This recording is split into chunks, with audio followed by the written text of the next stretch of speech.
Shakira. Kamu tahu nggak? Steve, aku tahu. Shakira. Jelitas. At least aku nggak pernah jelitas.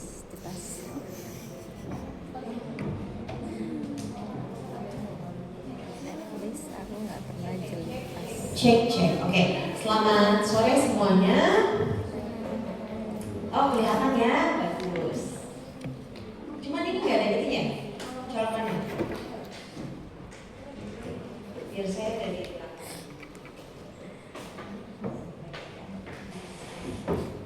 Oke, kelihatan semua ya. Ini sebenarnya bahasa Inggris, tapi sudah dibahasakan. Mau kemana Pak Andi? Jadi kita mau belajar hari ini topiknya ini dulu ya, karena supaya materinya runtut. Kalau misalnya kalian belajar ART dulu atau teknologi reproduksi berbantu dulu, belum tahu indikasinya apa. Padahal sebenarnya kenapa diperlukan teknologi reproduksi berbantu, entah bayi tabung atau inseminasi, itu semua karena masalahnya adalah infertilitas ya, baik pada laki-laki maupun pada perempuan.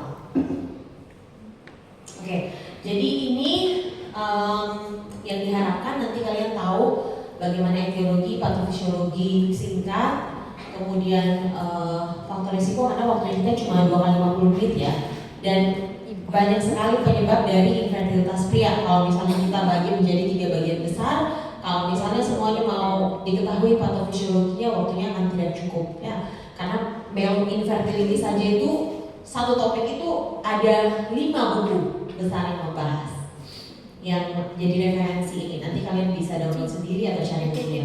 Kemudian apa saja faktor risikonya dan evaluasi diagnostik, kemudian bagaimana prinsip-prinsip tata laksana. Ini overview-nya. Lalu ini ya, kita bicara dulu tentang data, karena ternyata infertilitas pria itu merupakan suatu isu yang global sekarang. Kenapa dibilang global ya kira-kira ya? Hansel. Kenapa dibilang global? Karena satu dunia. Karena penyakitnya sama satu dunia. Betul ya.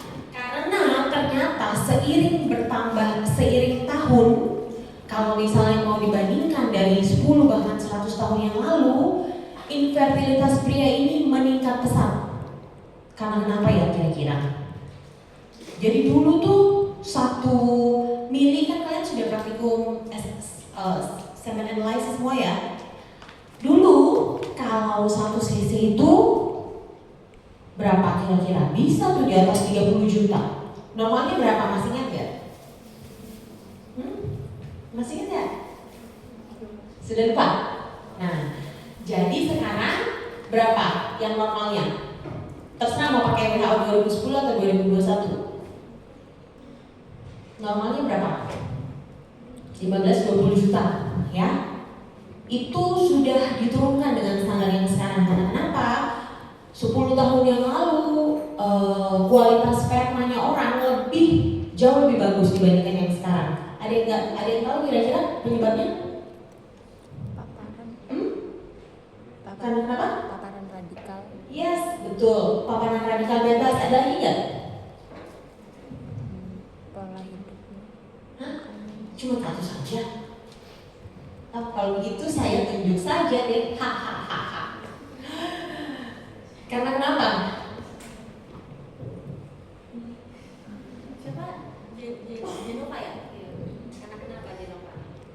Kenapa sih kira-kira kualitas sperma yang dulu bagus, sekarang semakin kesini semakin kurang? Selain karena paparan radikal bebas. Oh, iya. Betul. Dietnya semuanya apa? Tinggi. Oke.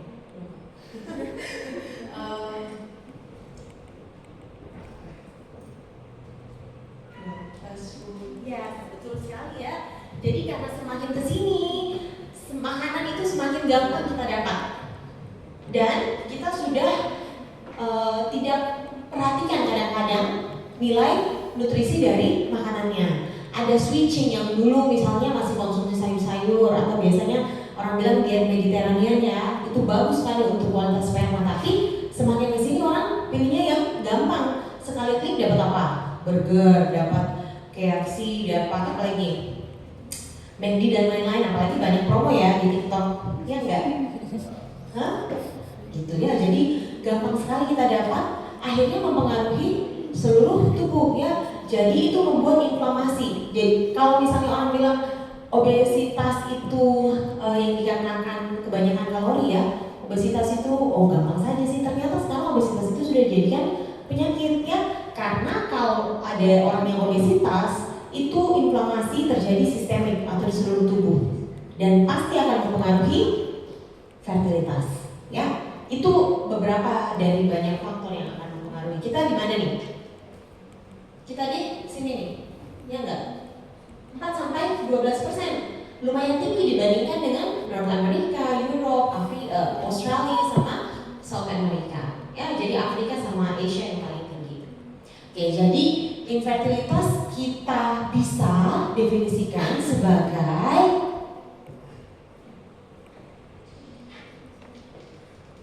penyakit pada sistem reproduksi pria atau wanita. oke, takarannya apa? Kalau judulnya infertilitas kan berarti ada takarannya. Takarannya apa? Kalau misalkan sudah nikah 1 tahun Infertil artinya dia bisa tidak bisa memiliki keturunan ya. Jadi entah spermanya yang kurang bagus atau entah sel telurnya yang kurang bagus ya. Jadi infertilitas itu adalah ketidakmampuan bagi pasangan, nggak ada takaran yang menikah atau sudah menikah karena di West mereka ya tinggal seumur aja ya. Ketidakmampuan untuk mendapatkan keturunan setelah berapa lama? Ingat ya, ada takaran waktunya 1 tahun melakukan hubungan seksual secara teratur ya, tanpa menggunakan kontrasepsi. Jadi kalau misalnya sudah menikah nih 2 tahun tapi dia pakai kondom, bisa nggak kita sebut infertilitas? Nggak bisa ya, karena dia pakai kontrasepsi. Jenis apapun kontrasepsinya, mau kondom, mau pil KB, mau apapun ya. Kemudian yang dibilang hubungan seksual rutin memang berapa kali sih? Siapa sih yang mau menikah cepat? Arin Berapa kali? Berapa kali sih hubungan seksual yang rutin itu yang dibilang? Dalam 1 minggu berapa kali? Hah? Ya. Oh, ada yang pilih di sini. Kalau yang sana bilangnya berapa? Iya. Ya. Jadi jawabannya 2 sampai 3 kali. Ya. Kalau setiap hari 7 kali seminggu juga gimana ya? Kalian nggak capek apa ya? Ya, jadi ada periode istirahat juga ya. Jadi yang dimaksud dengan hubungan seksual rutin adalah 2 sampai 3 kali dalam 1 minggu ya. Nah, sekarang kita mau refresh lagi nih. Walaupun ini sudah di semester 2, ini sebenarnya kalian kan harus tahu ya, karena jadi dokter umum nanti. Ya nggak sih? iya Jadi harus tahu atau yang penting lihat aja? Harus tahu anatomi dan fisiologi. Siapa yang mau jelaskan? Melisa? Masa yang lain ditunjuk mau? Baca aja tuh, apa yang ada di sana? Ada apa? Anatominya ya dok ya? Yes. Ya untuk anatominya ini yang berdasarkan gambar berdasarkan PPT itu ada eksternal, ada penis, terus habis itu ada testikel apa ya bahasa Indonesia?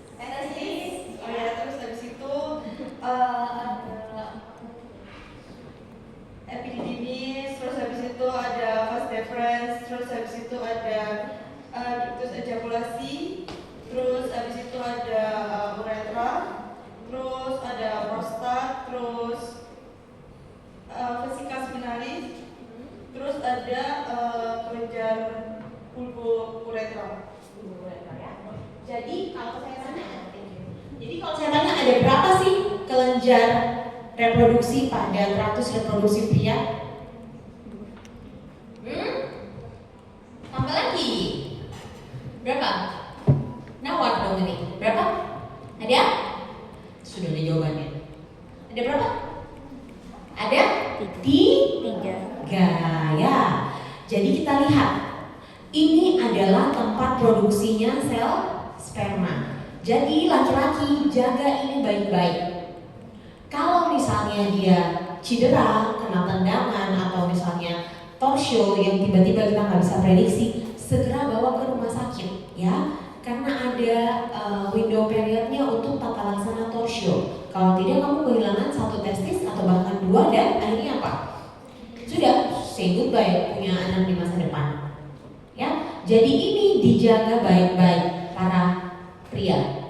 Oke, karena ini adalah tempat produksinya sel sperma, satu-satunya tempat produksi sel sperma. Dan tempat produksinya apa? Yang paling penting untuk pria hormon testosteron. Ya, jadi paham ya, kalau ini rusak, apa yang terjadi? Satu, proses spermatogenesis terjadi atau tidak? Tidak. Yang kedua, bagaimana dengan kadar hormon testosteron? Pasti berkurang jauh ya, karena ya pabriknya rusak. Oke, itu prinsipnya yang perlu dicatat. Lalu nanti ini ada salurannya, nanti kita akan dissect ini ya sedikit-sedikit. Ini ada salurannya nih, namanya vas deferens. Jadi dari sini vas deferens keluar ya, nanti dia akan bergabung dengan yang namanya kelenjar vesicula seminalis. Kelenjar vesicula seminalis adalah kelenjar yang mensekresikan volume cairan semen terbesar. Oke, yang kedua baru kelenjar prostat, yang ketiga baru kelenjar bulba uretra. Ya, 70% dari vesicula seminalis. Jadi kalau misalnya normal volumenya sperma semen berapa sih? Yang sudah lewat itu, yang sudah kalian lupakan. Berapa volume normalnya? Berapa mili setidaknya? 2 sampai 5 mili ya. Jadi kalau misalnya volumenya sedikit, kita juga bisa pikirkan bahwa gangguannya bisa jadi ada di vesicula seminalis. Betul sekali, karena kenapa? Vesicula seminalis adalah kelenjar yang mensekresikan cairan semen paling banyak ya. Atau kalau misalnya ada obstruksi sumbatan di vesicula seminalis, bisa jadi cairannya sedikit juga. Oke? Jadi kenapa kita perlu tahu ini? Nanti kalau misalnya kalian, ya walaupun kalian bisa langsung rujuk aja ke andrologi, tapi kalau misalnya ada pasien datang ke kalian dia datang dari pondok, cairan saya kok sedikit ya, kan setidaknya kalian bisa kasih gambaran sebelum rujuk, iya kan? Atau cuma bilang nggak tahu ya. Ya, jadi dengan ini kan kita bisa tahu.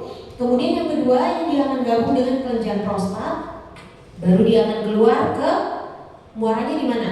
Meatus uretra externa. Ya. Oke, ini lihat nih. Jadi di atas kelenjar prostat nanti dia akan berhubungan kembali dengan apa? Vesika urinaria. Jadi ada yang namanya nanti ejakulat retrograde, ya. Retrograde artinya ke belakangnya, backwards. Jadi cairannya yang mestinya keluar di sini di depan, cairan semen, dia malah naik keluar ke belakang atau ke vesika urinaria. Akhirnya gimana spermanya? Bisa jadi masih hidup, ya. Tetapi yang kita dapatkan apa? Setelah pasiennya ejakulasi, mungkin cairannya sedikit, kita suruh dia pipis, terus kita periksa. Wow, ternyata di dalam pipisnya itu bertaburan sperma. Ya, bisa nggak ada yang gitu? Bisa jadi. Ada beberapa pasien yang datang dengan gitu ya. Jadi ini eksternal genital organ, ada penis, kemudian ini ada 2 testis, kemudian traktusnya yang tadi ya, ada epididymis, ini epididymis yang di atas kepala testis ya. Lalu vas deferens, ductus ejaculatori, dan ini uretra. Oke. Nah, ini kita potongan melintang ya, potongan si skrotal, kita dissect dia, kemudian ini kita lihat di sini ada apa namanya nih, plexus pampiniformis ya. Ini gabungan dari beberapa struktur, dan kalau misalnya kalian semester 6 mestinya sudah dapat varikokel nggak sih? Dulu ya semester 4 ya? Kan semester berapa? Iya nggak? Iya nggak? Oke. Jadi ini yang mengalami dilatasi. Kalau pada pemeriksaan fisik diraba seperti apa dia? Seperti apa? Hah? Ada cairan atau ada apa? Varikokel? Ya, kayak apa? Varises ya, namanya varikokel. Varikokel adalah pelebaran pembuluh darah. Tapi pembuluh darahnya yang dimana ya, ini yang di plexus pampiniformis. Nanti kalau pada kalian periksa, teraba tuh di atas testis loh, kok kayak cacing-cacing, bag of worms. Ya, itu identik sekali dengan varikokel. Ya, jadi ingat strukturnya ada di mana? Di atas kepalanya testis. Oke, lalu epididymis. Ini lapisan-lapisannya. Lalu ini ya. Nah, jadi sperma itu dihasilkan dari apa? Ini nih. Satu testis ini dia menghasilkan banyak sekali sperma. 15 juta per mili normalnya. Bayangkan 15 juta sel. Banyak atau sedikit? Banyak dong. Uang aja kalau kalian 15 juta banyak kan ya? Ini sel yang kecil-kecil itu banyak sekali ternyata dia. Nah, ini dia dari sini dibuatnya tubulus seminiferus. Kemudian ini nanti yang akan dikeluarkan bergabung di sini ya, area testis, lalu disimpan di mana? Di epididymis. Ini ada kaput, ada body, ada tail. Lalu nanti dia akan bergabung ke vas deferens. Dari gambar besar ke gambar kecil, kira-kira ada gambaran? Bisa membayangkan? Bisa ya? Nah, ini kita potong lagi dia. Ini jadinya tempat spermanya. Ya, jadi ini kalau misalnya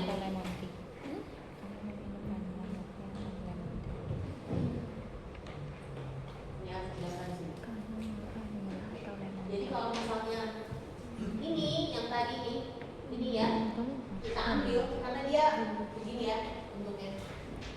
Nah, kalau kita potong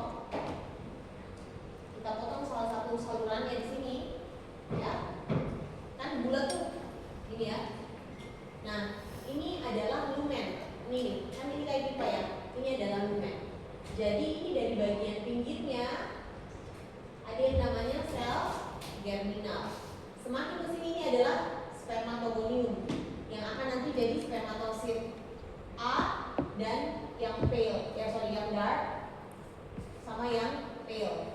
Ini yang nanti akan salah satunya yang akan jadi germ cell yang akan terus membelah. Makanya kenapa kalau laki-laki itu spermanya ada terus ya sampai dia umur 50 masih bisa dapat spermanya. Sedangkan kalau perempuan gimana? Berkurang. Menopause. Karena kenapa? Kita punya pool ovarian reserve yang terbatas. Dari kita lahir semakin berkurang. Terus kemudian kita mengalami pubertas, sel telurnya dikeluarkan satu persatu sedikit demi sedikit setiap bulan. Yang akhirnya lama-lama habis. Sedangkan kalau laki-laki tidak, ya. Makanya yang usia 40-50 masih bisa punya anak nggak? Bisa. Oke. Nah, ini dia dari spermatogonium, nanti dia akan jadi spermatosit primer, kemudian dia akan menjadi apa? Spermatid. Ya, yang ini akan dikeluarkan ke tubulus ke lumen tubulus seminiferus. Nah, ini gambarnya tadi nih. Nih, ya. Jadi ini bagian pinggirnya, bagian outer part dari lumen. Semakin ke sini dia dari awalnya dari spermatogonium, spermatosit primer, habis itu dia mengalami meiosis jadi early spermatid dan late spermatid dan lainnya. Nah, ini yang adalah bentuk dari si sel sperma. Ya, kenapa makanya kalau misalnya pada kita tahu dalam perkembangannya ini ya, awalnya kan dari bulat tuh, ya enggak? Iya. Ya, habis itu semakin ke sini lonjong lama-lama tinggal ini dan ini ya. Ini adalah bagian apanya? Mid piece ya. Mid piece. Ini apa yang paling banyak dimintis? Mitokondria. Berarti mitokondria itu berfungsi untuk apa sih? Pembelahan Power of the cell energi, ya? Atau ATP energi, penghasil energi. ATP. Jadi bayangkan nggak kalau misalnya ada defect nih di sini atau ada gangguan, apa yang akan terjadi pada analisis semen? Lompat, gini dong, lompat. Gak bisa apa? Berenangnya nggak bagus ya, karena kan kalau misalnya kita tahu tuh mobilitas sperma ada 4 ya, kayak progresif, slow progresif, berputar di tempat, atau misalnya dia cuma diam saja, nggak bergerak. Nah, bisa jadi ada gangguan defek itu karena ada gangguan di mitokondria, dan ini kan berlangsung dari awal ya. Jadi ada banyak sekali penyebabnya kenapa bisa terjadi gangguan mobilitas pada sperma, salah satunya bisa ini. Nah, kalau misalnya kita tahu, kalian tuh pernah lihat waktu kita praktikum SA, ya nggak, ada sperma nih gini, terus ini mitisnya, terus masih ada yang kayak gantung gini, ya nggak? Masih ingat nggak? Ini dibilang apa ya?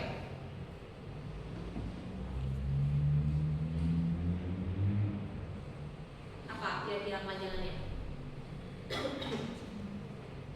Residual ekses sitoplasma. Jadi sitoplasma berlebihan, sisa sitoplasmanya. Jadi kalian lihat bahwa ini sitoplasmanya si sperma awalnya dia di dalam, tapi akhirnya lama-lama dikeluarkan. Ya, makanya kalau misalnya pada sel yang normal, di sitoplasma itu tempatnya apa? Terlalu cepat nggak saya bicara? Di sitoplasma itu tempatnya apa? Tempatnya antioksidan. Ya, entah superoxide dismutase atau glutathione. Nah, kalau misalnya pada sperma, bayangkan sitoplasmanya sudah terlepas pada saat proses ini, sehingga apa yang terjadi? Sangat rentan dengan berbagai macam radikal bebas, ya. Makanya sedikit saja gaya hidup yang nggak bagus dan itu dipertahankan secara konstan, misalnya makan junk food, rokok, vape, kena polusi yang berdampak apa kalau pada laki-laki? Ke sperma, ya, karena sangat rentan dengan radikal bebas, ya. Oke, nah ini wajib tahu, wajib, sudah berulang kali di ajarkan. Calvin, jelaskan gimana ini regulasinya. Ini wajib tahu hukumnya. Prinsip dasarnya wajib tahu. Kalau nggak tahu, nggak mau tahu, harus tahu. Karena kenapa kalian pakai nanti sampai kalian dokter, sampai seumur hidup kalian pakai. Di laki-laki atau perempuan.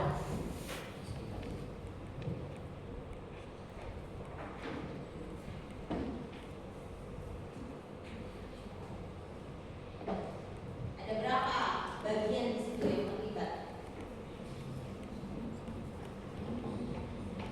Ada berapa komponen di situ yang terlibat?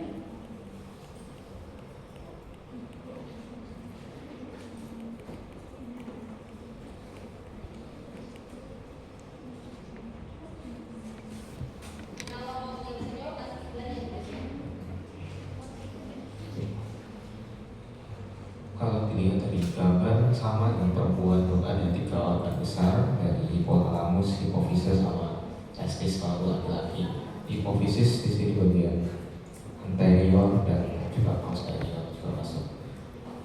Dia awalnya juga ada stimulus dari hipotalamus karena sekresi ke hipofisis baik itu ke anterior maupun posterior dan menstimulasi sekresi dari FSH dan LH. Yang dimana nanti FSH dan LH mempengaruhi sendiri sini mempengaruhi terhadap sel Leydig untuk FSH ke sel reseptori, dimana dua-duanya berpengaruh untuk pembentukan testosteron. Cuma sel Leydig ya. Oke. Nah, tepuk dong. Nah, jadi betul ya, ada 3 bagian di sana. Apa aja? 1. Hipotalamus. Kenapa ini wajib tahu? Karena nanti di penyakit-penyakit setelah ini akan kita bahas. Kenapa kita review kembali dulu anatomi fisiologi? Karena di penyakit yang lain nanti kalau misalnya kalian tidak paham ini pasti akan sulit untuk paham kenapa bisa patofisiologinya terjadi. Ya. Oke, jadi ini ada yang namanya hipotalamus. Ya, pada saat puberti dan kita nggak bisa prediksi setiap orang itu terjadinya kapan, teraktivasilah. Kenapa dibilang neuroendokrin? Karena dia adalah sel saraf yang mensekresi hormon. Ingat ya, sel saraf yang mensekresi hormon. Di mana sel sarafnya? Di hipotalamus. Hipotalamus menghasilkan, sel sarafnya menghasilkan GnRH, gonadotropin releasing hormone. Ini sama pada laki-laki dan pada perempuan. Nanti GnRH ini akan dibawa ke hipofisis anterior. Di sana GnRH ini merupakan hormon apa? Hormon steroid atau hormon peptide atau hormon apa? Kita sudah lewat juga nih. Steroid. Kita sudah lewat nggak sih di endokrin disruptor? Ya nggak? Cari, ya. Siapa tahu sih kalau nanti ujian. Oke, jadi dia akan berikatan sama reseptornya di hipofisis anterior, sehingga hipofisis anterior bisa mengeluarkan yang namanya FSH dan LH, sama pada laki-laki dan pada perempuan.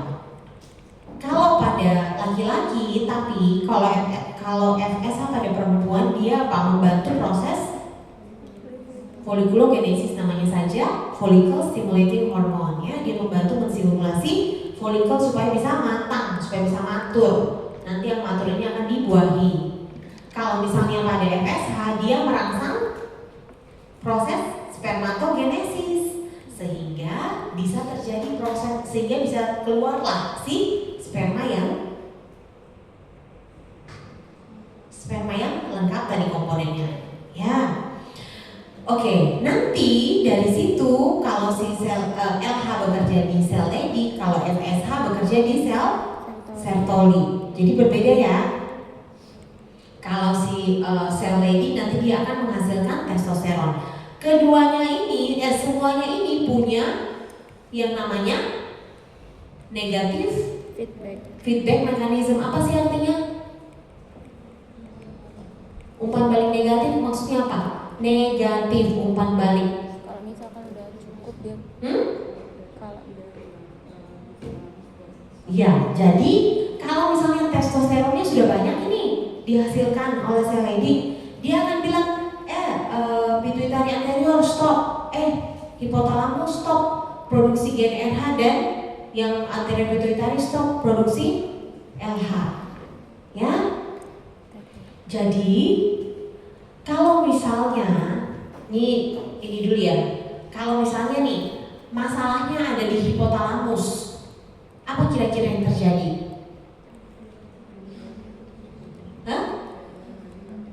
Berarti apa? Kalau pada pasien laki-laki, kalau GnRH nggak ada, LH FSH nggak ada, berarti apa yang bisa terjadi? Proses spermatogenesis terjadi dan apa lagi? Dan apa? Kalau pada sel Leydig, testosteronnya tidak diproduksi, bisa jadi. Apalagi kalau misalnya ada gangguan di sini, ini nggak bekerja. Terutama apa? Pasien yang datang tidak ada tanda-tanda pubertas, benar. Jadi apa yang bisa kamu temukan pada pasiennya? Jadi kan kalau misalnya kalian datang nih pasien umur 20 tahun, mestinya sudah pubertas dong, ya. Mestinya testisnya sudah besar dong. Normalnya testis itu lebih dari 15 atau 15 sampai 20 itu ukuran testis yang normal, ya, kalau kita ukur pakai okidometer. Nah, kalau misalnya datang di kamu, kok testisnya kecil ya? Testisnya cuma 3 mili, atau dia nggak ada apanya? Nggak ada tuh apa? Tanda-tanda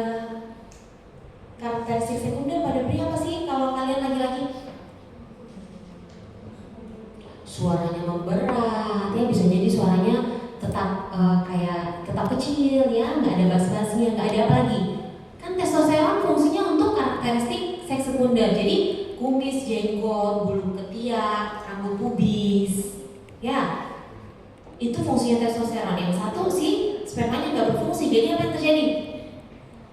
Kalau dari awalnya nggak aktif, dari GnRH-nya, hipotalamusnya nggak bekerja, semua turun ke bawah pasti bermasalah.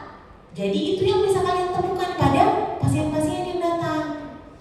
Ya, tidak ada tanda-tanda pubertas, testisnya juga kecil. Karena kenapa? Tidak ada rangsangan untuk bekerja. Ya, sampai sini kira-kira paham? Oke. Nah, itu yang menjadi dasar nanti salah satu patofisiologi. Jadi, kalau misalnya kita bagi secara garis besar supaya sistematis, apa saja penyebab infertilitas pada pria atau penyebab seorang laki-laki mandul, ya, penyebabnya kita bagi jadi 3. 1, pretestikuler, artinya apa? Pretestikuler artinya sebelum testis. Ingat ya, pretestikuler berarti semua di atas sebelum testis. Berarti apa saja?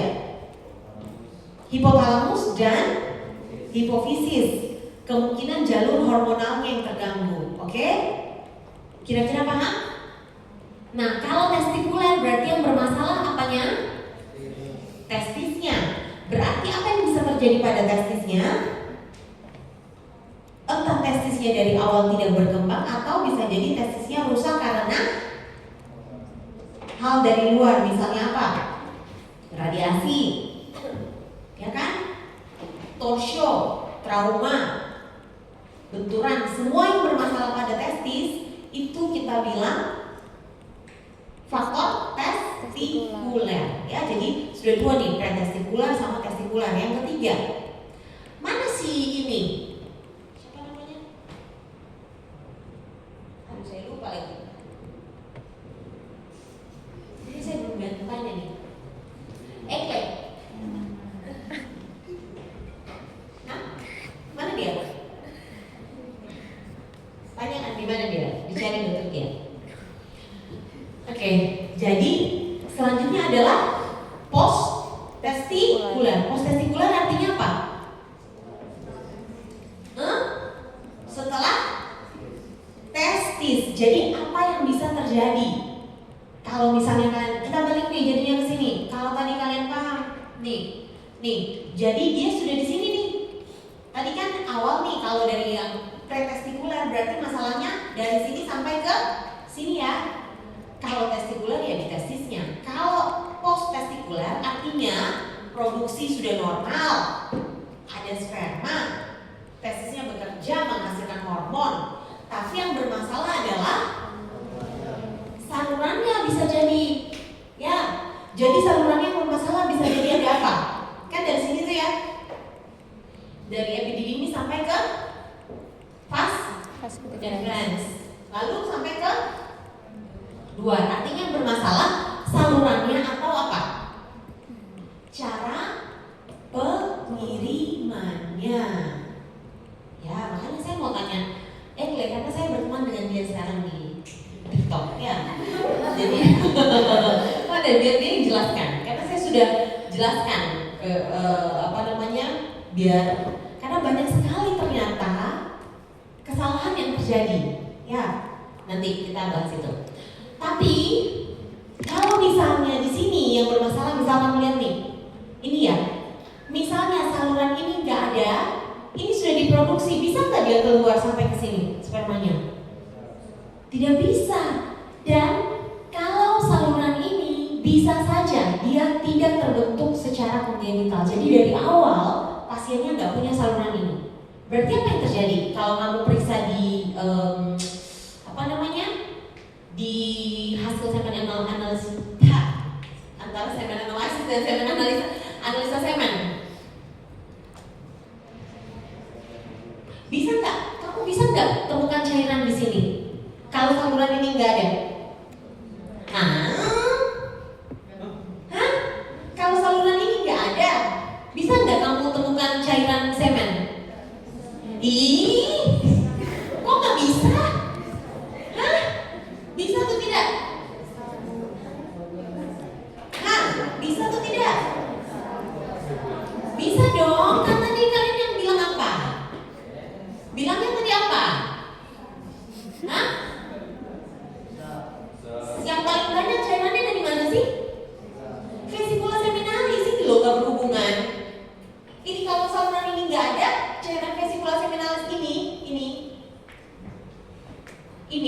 bisa nggak dia keluar ke sini? Bisa dong. Berarti bisa nggak ada cairan semennya? Ada. Bisa ada. Tapi apa yang kalian dapatkan? Cairan. Tidak ada spermanya, benar sekali ya. Jadi disebutnya apa? Aspermia artinya nggak ada cairan semen. Kalau ini apa? Kan zoospermia. Berarti zoospermi. Jadi aspermi itu kalau cairan semennya nggak ada. Kalau azospermi berarti cairan spermanya ada tapi tidak ada sperma. Kalau tidak ada cairan semen, aspermi. Bisa nggak aspermi sama azospermi? Gimana kamu mau lihat kalau mau analisis kalau nggak ada cairan semennya? Nggak bisa dong ya. Jadi kalau sudah aspermi kita nggak bisa bilang dia azospermi karena tidak ada cairan yang kita periksa. Ya. Kadang pun ada pasien yang kita bilang aspermi tapi apa? Semennya cuma setitik, nggak bisa dianalisis. Ya, bisa jadi itu karena apa tadi? Cairannya nggak ada? Karena ada obstruksi, oke. Sama ada? Hah?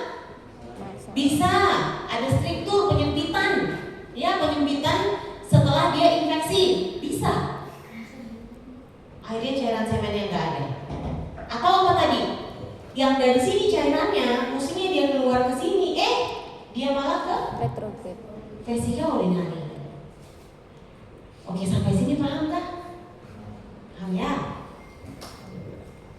Karena kalau kita paham anatomi fisiologinya, pasti akan mudah untuk kita mendiagnosis. Nah, jadi pretestikuler tadi masalahnya ada di jelas hipotalamus dan hipofisis. Ya, kalau misalnya ini hipogonadotropik hipogonadism, artinya hormonnya rendah sehingga di bawah juga rendah ya, LH dan FSH-nya rendah. Biasanya ini pada apa? Ini sudah ada sebabnya. Jadi bisa karena pituitarinya rusak atau dari awal si hipotalamusnya kurang berkembang, ya, atau ada mutasi pada gen CAL1 yang biasanya kita bilang Kalman syndrome.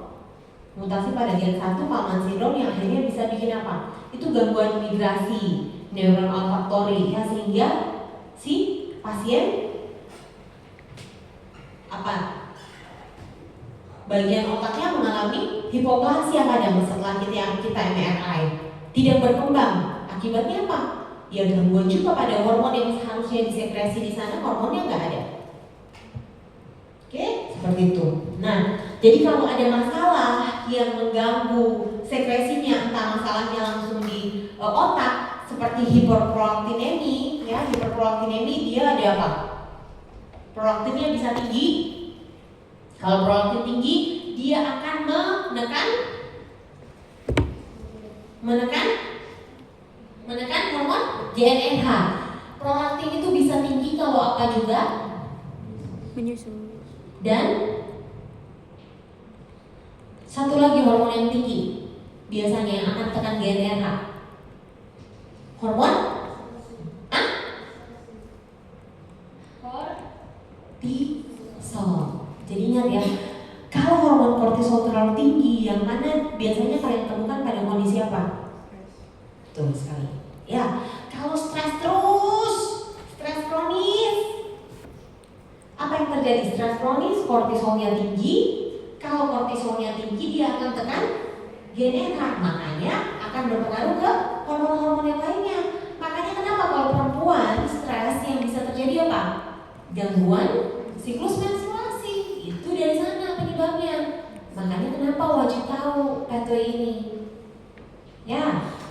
Nah, kalau misalnya tadi hiperprolaktinnya tinggi, terus ada obat-obatan yang menekan sekresi hormon, terus pituitarinya rusak, akhirnya pasti hormonnya juga terganggu produksinya. Ya. Nah, ini tadi ya yang prolaktin juga. Kalau ada prolaktinoma, tumor di kelenjar pituitari, lalu ada penyakit sistemik lainnya yang pada akhirnya menekan produksi hormon ini atau tumor, ya, atau ini prolaktinnya normalnya 2-23, tapi kalau pada kasus makroadenoma biasanya dia prolaktinnya tinggi sekali sampai 5.000 nanogram per mililiter. Itu semua pasti akan menekan produksi hormon FSH dan LH. Ya, kalau ditekan produksinya, gimana yang ke bawah? Gimana yang ke testis? Nggak ada yang menstimulasi testis untuk memicu proses spermatogenesis dan testosteron. Jadi kalau misalnya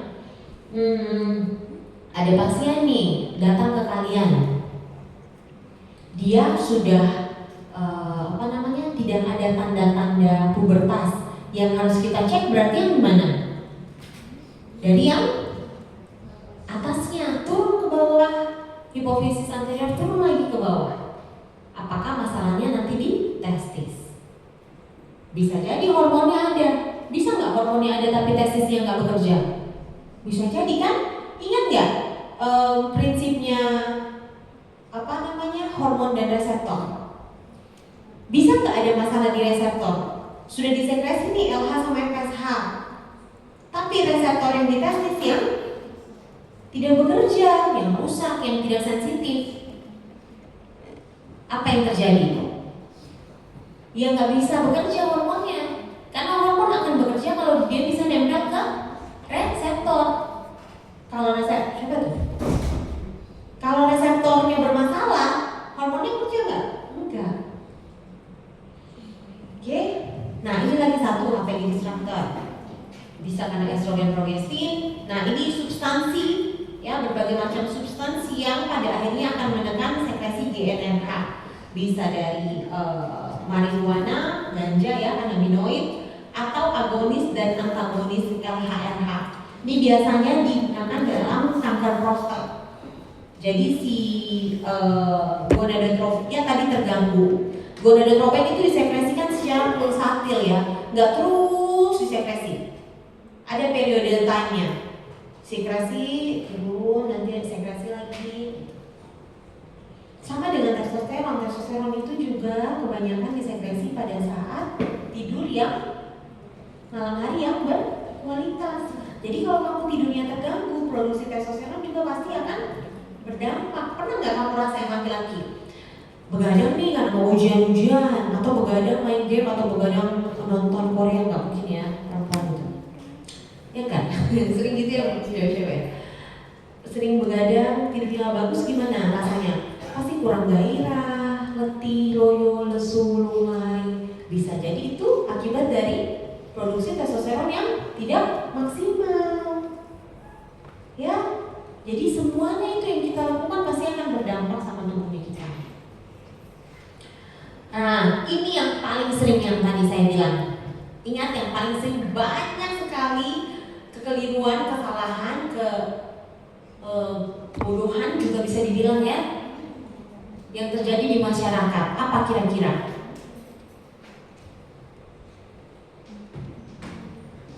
Karena sebenarnya sudah tahu itu keliru, tapi masih dilakukan. Makanya kita yang kadang-kadang bingung, mana ini sama pasien ini ya? Apa kira-kira itu? Testosteron paradoks. Masih ingat nggak ada atlet itu yang meninggal?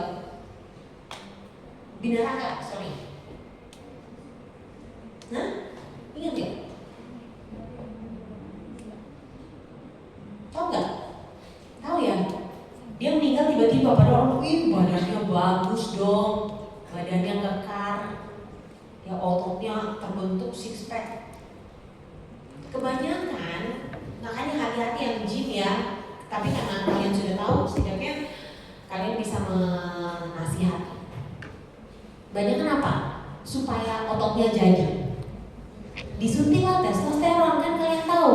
Tadi testosteron untuk apa? Pembentukan karakteristik seks sekunder. Salah satunya adalah pembentukan massa otot. Ya, jadi tujuannya mereka minum testosteron atau karena ternyata itu kami juga baru tahu ya, banyak sekali yang beredar di para atlet-atlet, para gymmers itu. Dapatnya dari mana? PT-nya mereka yang bagi-bagi. Dan obatnya itu ternyata kami cari juga nggak dapat di poli. Mereka dapatnya secara ilegal. Jadi entah testosteronnya itu dosisnya berapa, bekerjanya bagaimana, efek sampingnya seberapa, dikonsumsi sendiri, entah diminum atau diinjeksi. Akibatnya apa sih? Kalau misalnya testosteronnya terlalu banyak, ingat nggak yang tadi?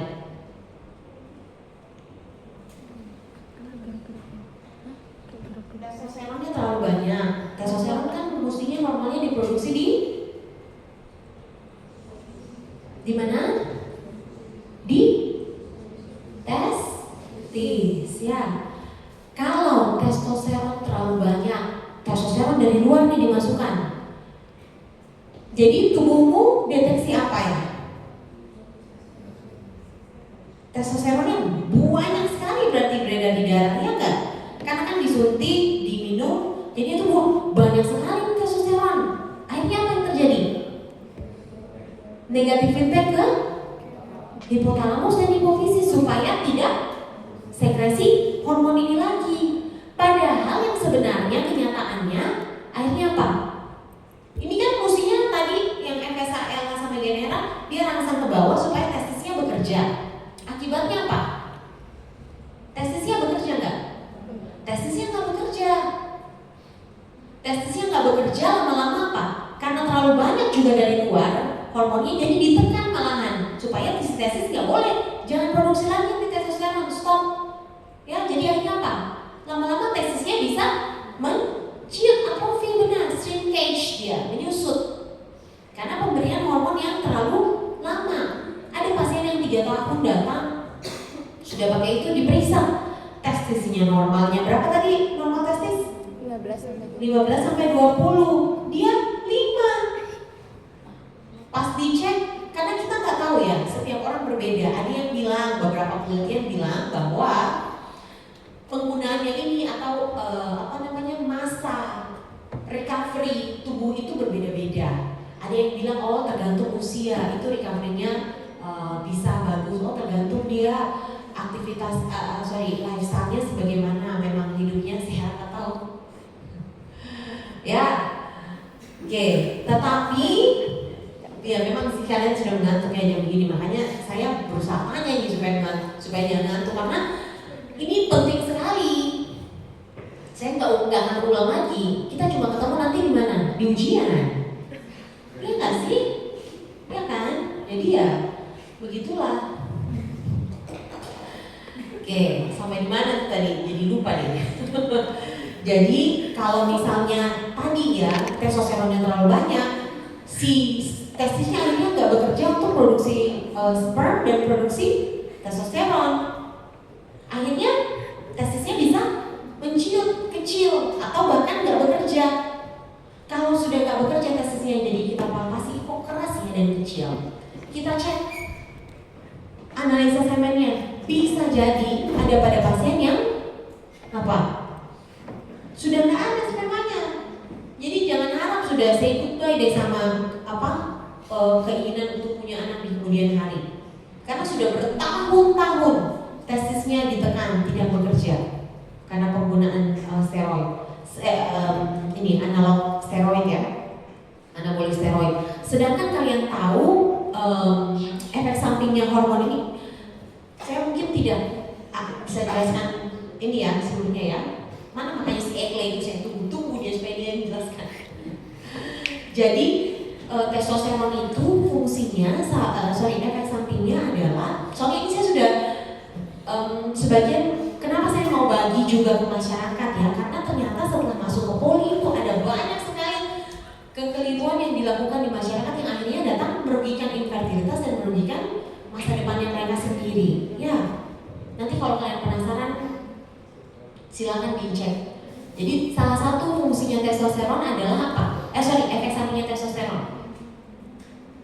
Bisa nggak sih sebenarnya kita kasih testosteron dari luar? Itu pertanyaannya. Bisa nggak? Bisa. Hah? Nggak bisa. Hmm. Bisa dong, pada apa? Pada pasien yang memang butuh hormon. Misalnya pasien yang semakin usia tua. Pasien yang usia tua itu kita bilang dengan andropause, produksi hormon testosteronnya semakin kurang. Sedangkan misalnya dia masih mau melakukan aktivitas seksual, libido kan dari testosteronnya. Jadi setelah kita lakukan cek dulu semuanya, memang 2 kali pemeriksaan testosteron itu dia rendah, ya, dan kemudian ada gejala depresi berkurang, depresi, mungkin sulit tidur, itu bisa kita berikan. Tetapi tidak bisa langsung diberikan, karena kenapa? Kita harus cek banyak sekali marker. Misalnya apa? Marker PSA. PSA ini penanda apa sih? Hah? PSA. PSA penanda apa? Hah? Iya, kanker prostat. Ya, pertumbuhan prostat yang berlebihan. Kita harus cek, karena kenapa? Ada resiko meningkatkan pertumbuhan prostat secara berlebihan. Makanya satu, kita cek PSA, kita cek darah lengkap. Karena kenapa? Kalau dikasih testosteron pasiennya, apa yang terjadi? Peningkatan eritropoietin. Peningkatan eritropoietin berarti peningkatan sel darah merah. Peningkatan sel darah merah dalam tubuh berarti apa? Sel darah merahnya terlalu kental. Akibatnya apa kalau sel darah merah terlalu kental? Bisa bikin? Ada resiko apa? Resiko peningkatan resiko darahnya semakin kental berarti meningkatkan resiko juga penyakit vaskular atau penyakit jantung. Makanya bisa jadi yang terjadi pada si atlet gym itu karena kenapa? Penggunaan testosteron terlalu lama, dia tidak cek marker-markernya. Ternyata si eritrositnya sudah banyak. Akibatnya apa bisa terjadi? Serangan jantung. Ya. Habis itu apa lagi? Bisa jadi semakin botak karena ada efek apa? Itu juga efek samping dari testosteron. Ya, habis itu apa lagi? Bisa jadi mood swing dia. Dikasih testosteron oke, tapi pas testosteronnya masih jebret. Ya. Jadi banyak sekali yang harus kita cek juga apa lagi? Harus periksa colok dubur. Kalau ada colok duburnya memang ada pembesaran, wah itu juga kontraindikasi yang bukan mutlak sih, tapi kontraindikasi yang perlu kita pertimbangkan sebelum kita kasih terapi testosteron. Jadi nggak sembarangan dikasih terapi testosteron. Oke? Jadi kalau kalian tahu ada yang masih pakai gitu, segera larang. Ya. Nah ini idiopatik tadi yang Kallman syndrome. Ini juga masalahnya di atas. Ini dia gagal memasuki masa pubertas ya, terus ada Kallman syndrome. Triasnya Kallman syndrome ini IHH, idiopathic hypogonadotrophic hypogonadism, tambah anosmia. Ini bisa jadi nggak ada nih midline defect. Tapi bisa jadi kalau pasien datang ini ada IHH dan anosmia, kita mesti cek untuk penciuman ya. Kalau misalnya dia seperti ini kita dapatkan, kemudian kita lakukan MRI, oh memang ternyata ada bagian yang tidak berkembang di hipotalamus. Itu kita apa? Kita bisa diagnosis dengan Kallman syndrome ya. Kalau misalnya kalian dengar, pokoknya kalau misalnya benar-benar perhatikan dari awal materinya saya, kalian cuma akan ini aja review sebentar saja, karena semuanya yang perlu ditanyakan kalau misalnya tadi kalian paham, kalian tahu anatomi, fisiologi dan mekanismenya gimana, nanti jawab ujian pun gampang ya, asal basicnya sudah tahu. Nah ini ya triasnya, bisa jadi tidak ada nih midline defect, bisa jadi cuma ada IHH tambah anosmia. Kalau itu kita lakukan MRI. Tapi kalau sudah ada 3 ini, IHH, anosmia, midline defect ya, itu kemungkinan besar sudah Kallman syndrome. Oke? ini sering dikaitkan dengan mutasi gen KAL1. Jadi neuron GNRH-nya yang mestinya dia bermigrasi ke hipotalamus, dia tidak bermigrasi ke sana. Akhirnya tidak ada sekresi GNRH. Kalau sudah begitu gimana? Apa kira-kira tata laksananya terapi ini?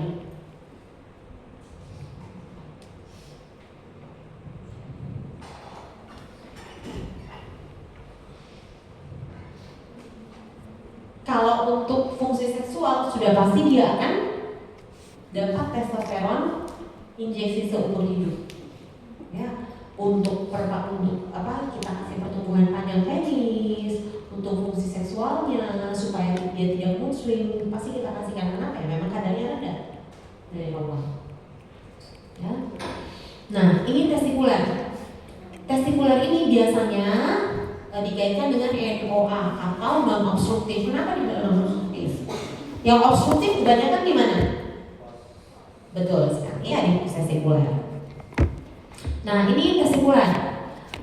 Tadi ada di mana nih varikokel? Plexus spongiliformis, di atasnya sih, di atasnya testis ya. Jadi ada dilatasi. Dilatasi artinya pelebaran pembuluh darah atau saraf? Pembuluh darah. Apa yang terjadi? Nah, oke, epidemiologinya ya 12% populasi umum. Tapi kalau misalnya pasien infeksi datang tidak punya anak setelah 1 tahun berhubungan seksual secara teratur tanpa menggunakan kontrasepsi, 35-40% ternyata kita periksa mereka punya varikokel. Sudah belajar kan mekanismenya varikokel? Nggak saya jelaskan lagi ya. Yang ada fenomena apa? Fenomena apa? Fenomena apa? Kenapa bisa terjadi? Kenapa sering terjadi varikokel pada pria? Paling sering di sebelah mana? Kiri. Hah? Kiri. Betul, sebelah kiri. Kenapa? Karena lebih pendek. Karena ada Ginjal. fenomena nutcracker ya. Itu dijepit di mana dia? Arteri mesenterica dengan baca ulang. Ya, itu sudah lewat. Jadi kalau pembuluh darah dia bawa apa? Darah ya. Darah itu kalau kalian sudah ini enggak kan pemeriksaan fisik tuh. Kalau misalnya pasien shock, apa yang terjadi di CRT-nya? Akralnya gimana? Dingin. Dingin kan? Berarti pembuluh darah itu membawa panas, ya kan? Nah, karena ada darah pastinya. Jadi kalau misalnya ini kalian bayangkan pembuluh darah di situ di atas testis itu melebar, berarti gimana? Suhunya makin naik. Suhunya panas. Kalau suhunya panas, apa yang terjadi pada sperma, pada testis? Rusak. Pasti ada gangguan ya dalam memproduksi sperma. Sedangkan kalian tahu testisnya kalian, wahai para lelaki, testisnya kalian di luar atau di dalam? Hah? Di luar. Normalnya di mana? Di luar, bisa nggak di dalam? Bisa. Tapi kalau sudah di atas 1 tahun ya, di atas 10 tahun bahkan sudah kemungkinan besar akan diangkat orkidotomi. Karena kenapa? Dia malah beresiko kanker. Kenapa sih testisnya kalian harus di luar? Kenapa sih nggak di dalam? Hah? Betul, sensitif sama suhu. Jadi kalau sudah sensitif sama suhu, testisnya jangan sering dikasih kena yang panas-panas. Dari apa? Yang sering sekali kalian lakukan, wahai para mahasiswa, apa? Hah? Betul. Apa? Pakai laptop. Apa? Ya, kalau kebiasaan itu dilakukan secara terus-menerus, ada nggak penelitian yang ada banget mempengaruhi kualitas sperma kalian? Ya, selain itu apa lagi? Selain pakai laptop? Hah? Apa? Benda panas sama sauna. Ya, itu mempengaruhi pada akhirnya proses spermatogenesis kamu. Oke? Nah, jadi ada apa di sana? Karena suhunya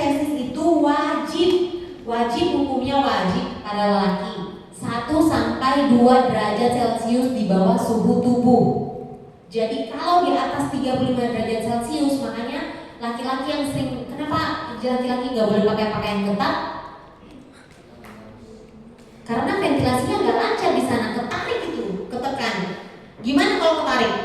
Panas nggak? Panas, karena dia semakin dekat dengan tubuh. Ya, makanya pada lelaki yang sering main sepeda ya,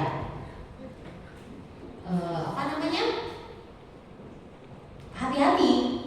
Ya, karena itu pasti akan mempengaruhi fertilitas. Oke? Nah, faktor lainnya yaitu tadi ya peningkatan ROS. Nah, ini cryptorchidism yang tadi saya bilang, bisa nggak testisnya ada di tempat lain selain di skrotal? Bisa ya. Kalian raba semua testisnya ada di luar ya? Benar nggak? Sudah raba semua? Yakin ya testisnya ada di luar dua-duanya ya? Benar ya? Oke. Karena ada pasien yang umur 35 tahun, dia datang ya sudah menikah, mau punya anak, tetapi setelah diperiksa dia tidak tahu kalau testisnya tidak ada. Ya, jadi selama ini dia nggak tahu tuh kalau testisnya nggak ada. Setelah dicari di MRI ternyata apa? Testisnya bukan di situ. Bisa jadi ada di inguinal atau di dalam rongga tubuh. Kalau sudah begitu ya sudah, cuma tinggal diangkat. Sudah anak dia, akhirnya kita apa? Kita edukasi kemungkinan besar kalau misalnya mau punya keturunan jangan satu-satunya dengan dengan apa? Adopsi, benar. Karena itu satu-satunya cuma diangkat, nggak bisa yang lain. Ya, nah kalian lihat ya, orkidopeksi itu apa bedanya dengan orkidektomi? Orkidopeksi apa bedanya dengan orkidektomi? Orkidopeksi itu adalah, betul sekali ya, proses operasi itu testisnya ditarik supaya ada ditempatkan di dalam kantung skrotal ya, kantong buah zakar. Kalau orkidektomi berarti langsung diangkat. Jadi hasil terbaik orkidopeksi ini pada usia 1 tahun. Kalau misalnya sudah di atas usia 10 tahun ya sudah, pasti sudah permanen rusaknya, sudah panas dia di dalam tubuh. Kalau kita tidak angkat malah akan bikin kanker, ya. Jadi kalau misalnya dia terjadi unilateral, biasanya 89% ya masih bisa, artinya salah satunya ya. Tapi kalau misalnya bilateral, cryptorchidismnya dua-duanya nggak turun, ya sudah jauh lebih rendah. Nah, lalu ini cancer ya.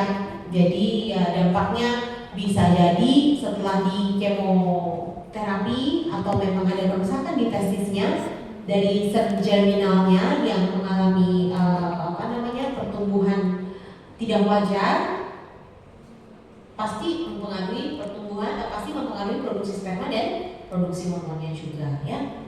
Jadi kenapa kalian apakah kemoterapi itu akan merusak sperma kalau kemoterapinya dilakukan kalau pasiennya punya kanker testis terus kalian sarankan kemoterapi, kan ini di kemoterapi testisnya kan ya? Ya enggak? Rusak nggak kira-kira testisnya? Rusak. Apa yang bisa kalian sarankan pada pasien ini, Dok? Saya masih mau punya anak, Dok. Apa yang bisa kalian sarankan? Tapi saya belum bisa punya, saya belum mau sekarang sih, Dok. Tapi saya di kemudian hari saya masih mau punya anak, Dok. Gimana? Bukan adopsi, Dok. Dia mau punya dari DSI. Bayi tabung. Hah? Dia apa? Betul sekali, disimpan spermanya. Makanya itu akan kita pelajari besok. Jadi ingat ya, kalau kalian jadi dokter umum, ada pasien yang datang ke kalian kanker testis atau apapun yang lain, atau mau kemoterapi apapun yang lain, kan kemo enggak? Misalnya dia tumornya di mana? Paru. Memang cuma dikasih di parunya aja? Enggak kan? Kecuali memang sudah ada terapi yang selektif ya, ada tapi belum ada di sini. Kalau misalnya dikasih kemoterapi itu kan beredar di seluruh tubuh. Jadi wajib kalian sarankan kepada pasien-pasien semuanya yang sebelum menjalani kemoterapi, laki-laki laki-laki, perempuan juga bisa, harus disimpan sel spermanya. Namanya kriopreservasi. Spermanya diapakan? Dibekukan. Jadi betul tuh yang kalian lihat di kayak apa namanya, Kapten Amerika, dia dibeku, tapi itu bukan yang manusia. Ini karena manusia bisa nggak dibekukan? Enggak. Bisa nggak dia hidup kembali kayak sperma? Ya itu masih film-film ya, kita nggak tahu karena manusia itu kompleks, dia organ, sedangkan ini sel. Jadi spermanya diambil, ya ada tahapannya yang kita akan pelajari besok kan ya. Itu spermanya kemudian dibekukan, dimasukkan di dalam nitrogen cair, kemudian di dalam tabung nitrogen yang bisa disimpan berpuluh-puluh tahun lamanya asal bayar sewa. Ya dong, ya. Jadi kalau ada keluarganya kalian mau sekarang pun misalnya mau kriopreservasi, entah mungkin yang mau pergi tugas keluar, polisi atau tentara, ya, atau memang kondisi spermanya sekarang cuma sedikit dan kita nggak tahu kedepannya apakah dia akan punya sperma lagi, ya bisa saja kalian sarankan, ayo cepat spermanya disimpan, oke, supaya dia masih ada harapan di kemudian hari. Walaupun setelah kita towing atau setelah kita cairkan, spermanya itu pasti mengalami penurunan konsentrasi dan motilitas, tapi setidaknya masih ada sperma. Ya. Ini juga lifestyle. Kalau obesitas apa yang terjadi? Kalau obesitas yang terjadi adalah semakin banyak aktivitas enzim aromatase. Ya, enzim aromatase ini dia akan mengubah Estrogen menjadi androgen. testosteron menjadi estrogen. Ya, akibatnya apa? Dia tidak seimbang hormonnya. Ya, jadi testosteronnya ini akan jadi estrogen. Testosteronnya ini akan jadi estrogen yang jadinya banyak apa hormonnya? Estrogen, bukan testosteron. Kalau hormon estrogen banyak apa yang terjadi? Kayak cewek. Iya, apa? Payudara. Ginekomasti, pertumbuhan payudara. Makanya kenapa laki-laki tidak boleh terlalu gemuk atau obesitas karena testosteronnya akan diubah jadi estrogen, ya. Estrogennya ya sudah bikin tambah lemak di mana-mana. Oke, ini juga ya radiasi, paparan panas, sama rokok. Ini langsung mempengaruhi sperma. Nah, ini juga gondongan atau mumps. Kalau misalnya pasien-pasien kena gondongan setelah dia mengalami pubertas, kita perlu tanya, misalnya dia kena gondongan, dia pubertas umur 14, dia kena gondongan umur 15, dia nggak sadar kalau ternyata dulu kita tanya, Pak, dulu sempat nyeri nggak buah zakarnya? Iya dok, tapi hilang sendiri kok. Pas kita cek ternyata apa? Orkitisnya yang dulu, mamsnya itu yang dulu, ya mams yang akhirnya kena orkitisnya, ternyata dia rusak sih testis. Akibatnya pengaruh ke spermanya. Bisa tinggal sedikit atau bisa nggak ada. Ya, asal juga ya ini tinggal kalian baca. Nah, ini juga ya sindrom Klinefelter 47XXY. Ini bisa kita ambil lewat prosedur mikrotese 55-65% masih bisa dapat. Ini juga yang paling sering pada laki-laki yang tidak diketahui. Kalian tahu itu yang siapa namanya artis? Kayaknya dia lupa saya tuh yang satu Miss Rossi, tau nggak?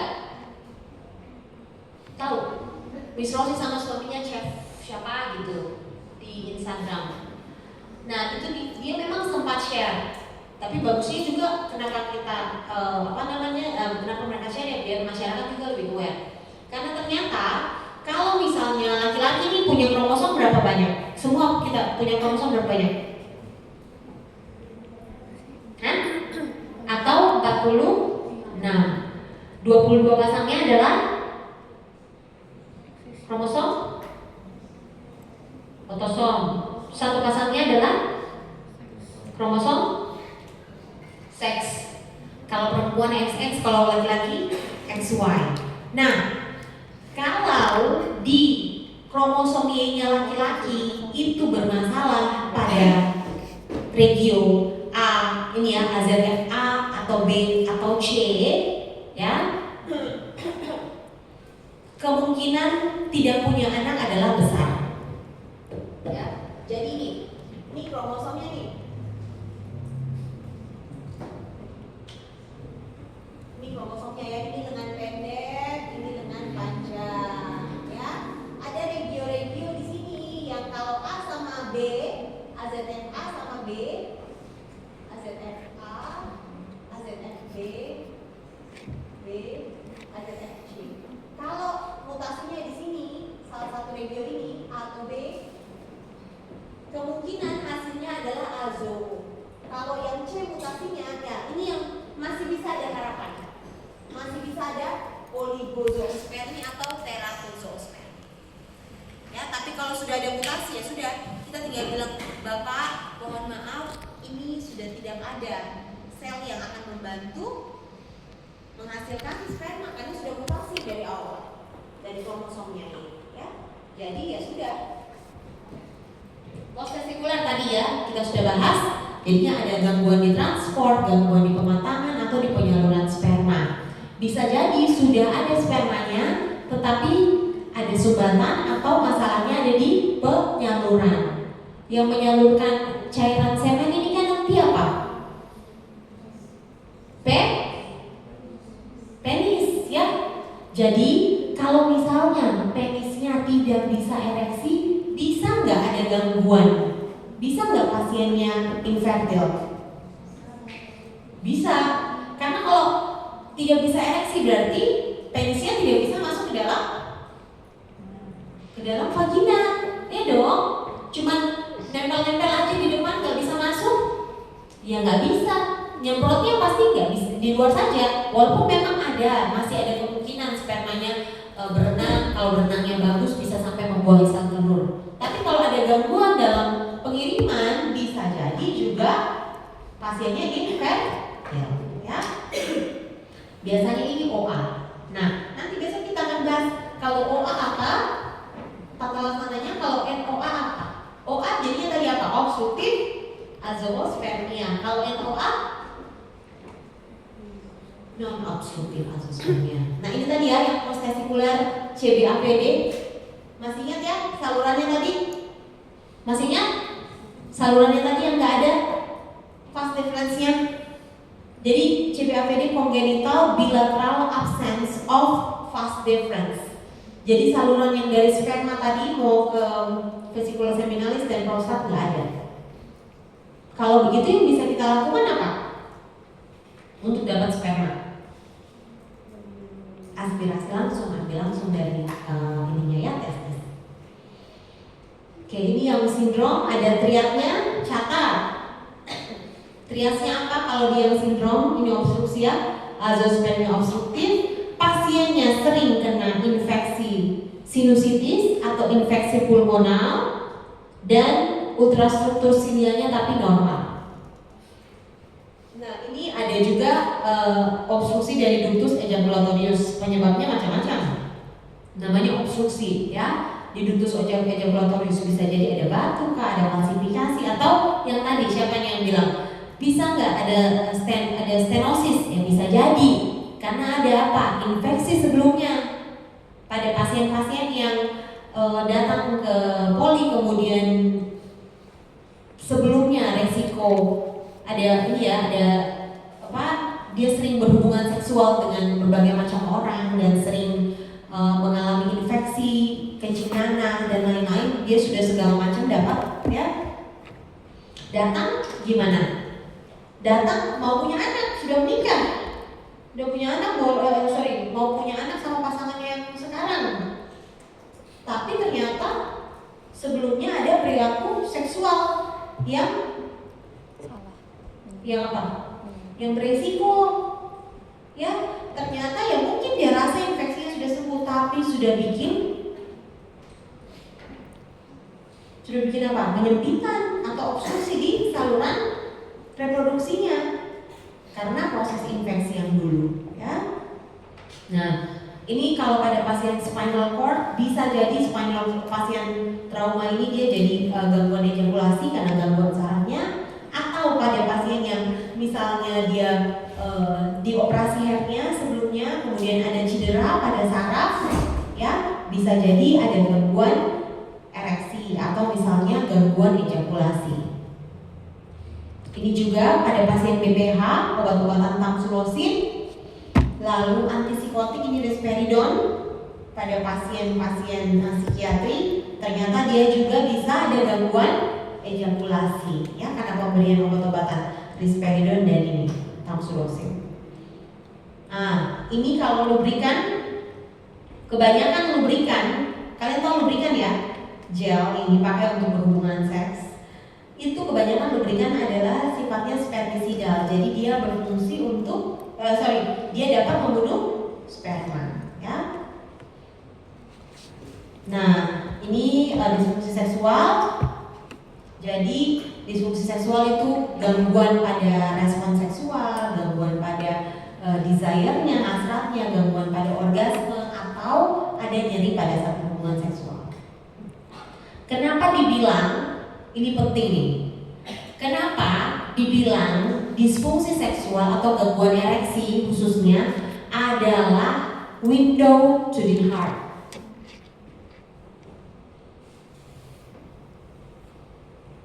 Ini ada satu buku yang khusus cuma membahas ini. Kenapa ya kira-kira?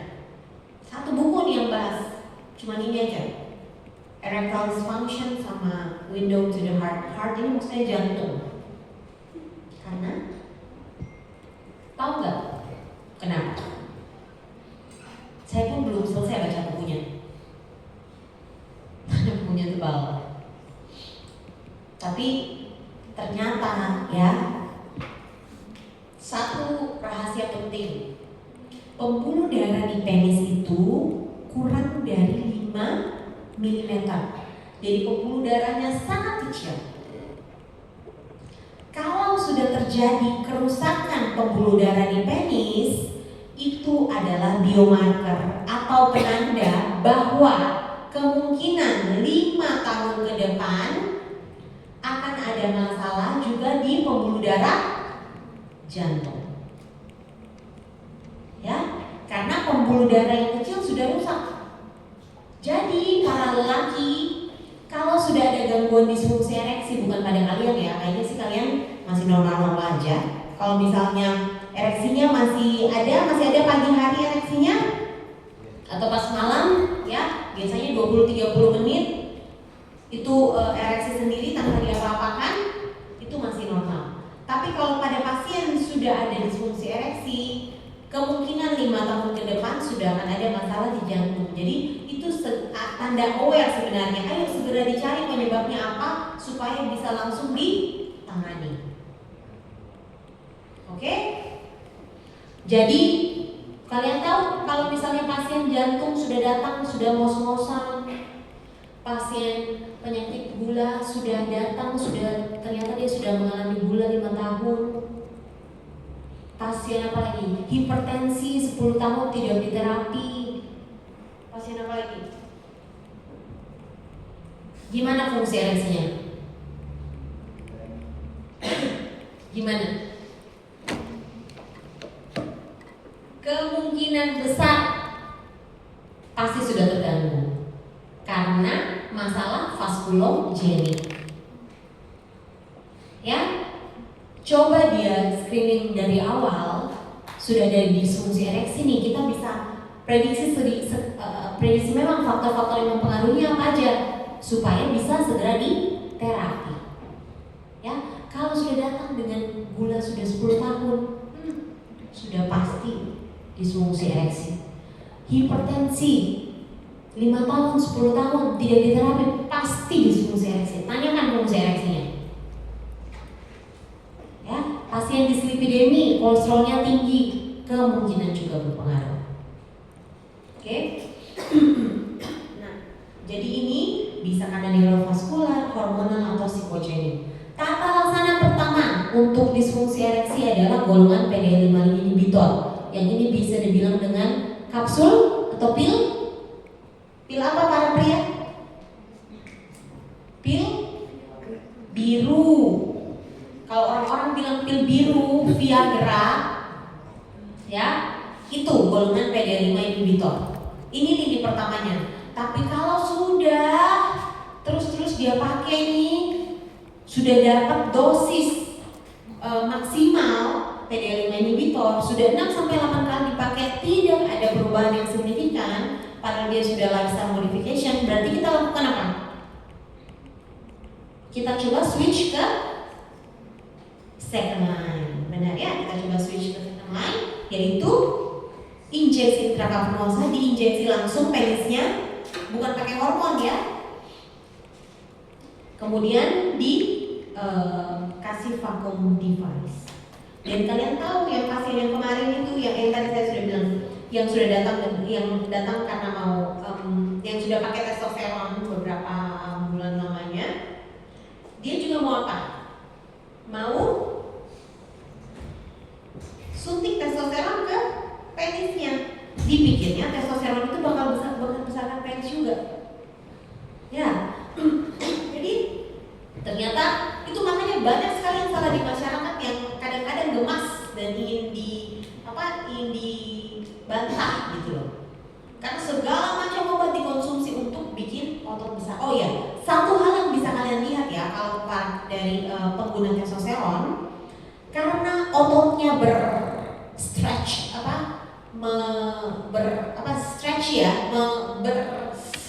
apa sih bahasa Indonesianya? Meregang. Ya, membesar dengan cepat, ya. Kalian tahu apa yang bisa terjadi? Yang bisa kalian lihat? Stretch mark. Betul. Ya. Kalian tahu kan kalau pada perempuan tuh hamil, uterusnya semakin membesar dengan cepat, ada stretch mark. Nah, sama. Kalau laki-laki juga yang bisa lihat biasanya di sini, di atas otot pectoralis tuh ada tanda-tanda striae, stretch mark, karena ototnya mengembang tapi tidak diikuti maksudnya tidak dengan cara yang normal, ya. Jadi mengembang saja ototnya. Nah, makanya resiko kalau misalnya pada atlet, ya, dia pakai lari bisa cedera apa tendon, karena kenapa? Ototnya mengembang tapi si tendonnya nggak mengimbangi, akhirnya bisa ruptur tendon. Oke. Nah, ini gangguan ejakulasi ya, prematur ejaculation adalah definisinya pakai intravaginal ejaculatory latency time. Makanya sebenarnya ini ya, I need more time actually. Karena topik ini dikasih satu kali dari infertility dan disebut seksual itu sangat banyak ya. Nah, jadi ini ya, apa namanya? Bear with me ya. Supaya kalian paham. Jadi ya 15 menit lagi lah dia baru pulang.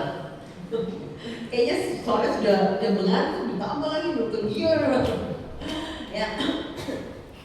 Tapi coba dengarkan. Kalau misalnya kalian dengarkan benar-benar ini setidaknya bisa menolong nanti kalau misalnya kalian jadi DU ya, dan bisa memberikan saran sama pasien.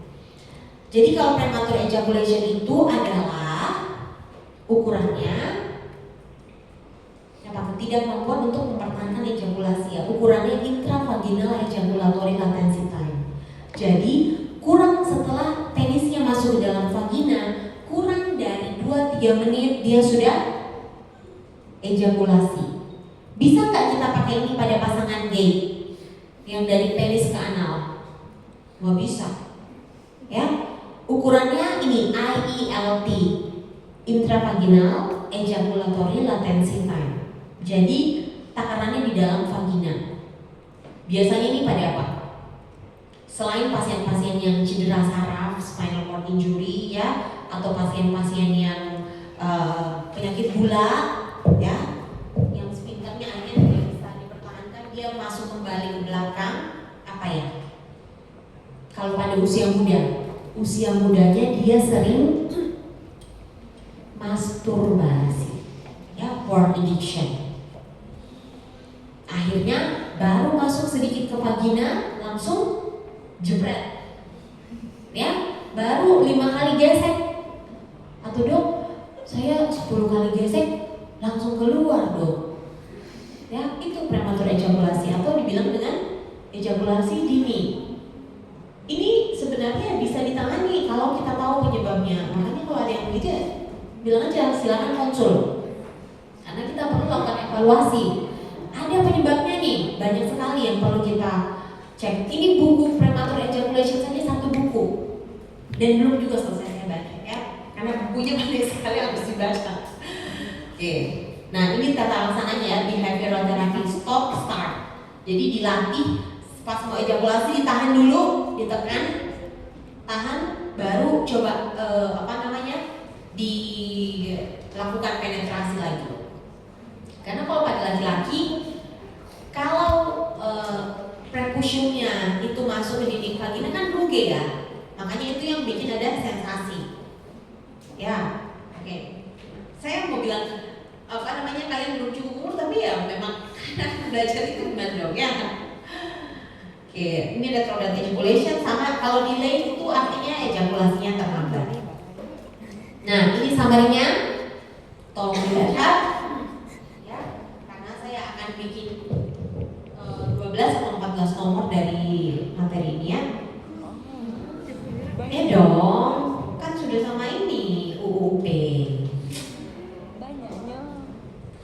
Oke, jadi ini diagnostik evaluasinya sama seperti kalian analisis pasien. Jadi kita tanya dulu analisisnya, ada riwayat testisnya nggak turun nggak, pernah dapat gondongan nggak, waktu gondongan nyeri nggak, testisnya gondongannya sebelum pubertas kah atau setelah pubertas, atau gimana, sudah ada tanda-tanda pubertas nggak? Kalau enggak berarti ada masalah dari HPG aksesnya. Terus gimana dari lingkungan sekitarnya, kita tanya ada paparan panas nggak, merokok nggak, obesitas nggak, ya.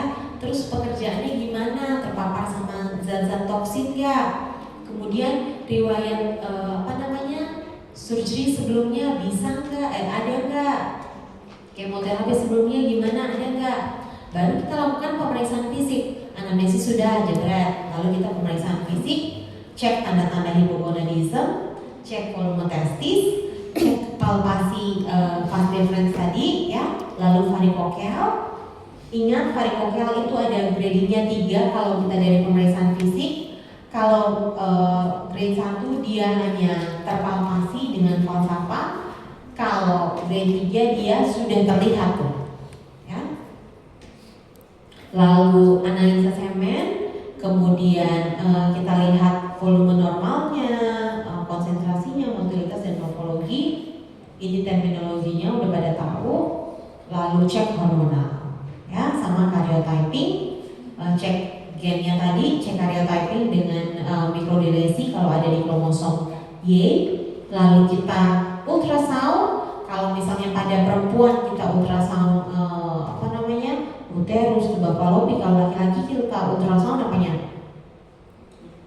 penis dan testis, betul, testisnya dari skrotumnya, jadi kita lihat kalau ada apa di testisnya, sama di penisnya kita cek pembuluh darah penisnya masih oke enggak, ininya arterinya ya. Lalu ini terus. Nah, ini tata laksananya tentu saja dengan hormonal bisa, lalu antioksidan pastinya ya, dari yang tadi sudah dijelaskan. Lalu untuk varikokelektomi kita pakai microsurgical varikoselektomi, ini yang paling direkomendasikan, yang gold standar untuk meningkatkan kualitas semen dan meningkatkan pregnancy rate ya. Lalu ini vasoepididymostomy kalau ada kasus-kasus yang obstruksi. Nah, ini akan kita pelajari besok, IUI, IVF, ICSI, lalu SSR. Nah, lalu SSR ini maksudnya kita dapat spermanya dari apa aja, karena beda cara, beda kasus, beda juga caranya. OA beda dengan MOA, ya. Karena MOA akan lebih sulit, karena kalau pasien datang karena obstruksi ya sudah dibuka saja obstruksinya. Tapi kalau non obstruksi kita cari dulu dari mana tuh, bisa dari atas, ya atau dari setelah testis ya, setelah pengiriman. Ini tata laksananya tadi ED, erectile dysfunction, premature ejaculation, sama gangguan ejakulasi. Nah ini perubahan gaya hidupnya yang bisa dipakai ya. Jadi faktor-faktor resikonya seperti tadi, dietary habitnya, obesitas, toksin-toksin, kemudian tobacco itu dihindari, dan ini yang bisa dipakai. Physical exercise, resistance training, tidur yang cukup, managing stress. Nah, oke.